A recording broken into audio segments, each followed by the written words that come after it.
అందరికీ మరణాత అనుదిన ఆత్మీయ ఆహారము. కీర్తనల గ్రంథము 103వ అధ్యాయము 2వ వచనము. ఆయన చేసిన ఉపకారముల్లో దీనిని మరువకము. దేవుని పరిశుద్ధ గ్రంథములో తెలియజేసినటువంటి మాటను మనం విని ఉన్నాం. ఈ రోజున ఆయన చేసిన ఉపకారములు ఎంతమంది జ్ఞాపకము ఉంచుకొనిచున్నారు?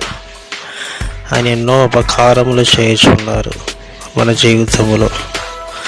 మన యొక్క ఆరోగ్య విషయంలో, మన జీవించే విషయంలో, మన నడిచే విషయంలో, మన గృహాల్లో, మన బిడ్డల విషయాల్లో, మన వ్యాపారాల్లో, అలాగే మనం చేసే ప్రతి పనిలో కూడా ఆయన మనకి ఎన్నో ఉపకారములు చేస్తూనే ఉన్నారు.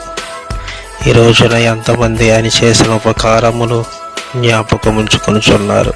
అందుకనే ఆయన చేసిన ఉపకారములు దేనిని మరువకము అన్నారు. మరిచేవారు అనేక మంది ఉన్నారు కనుకనే ఆ మాట మాట్లాడి ఉన్నారు.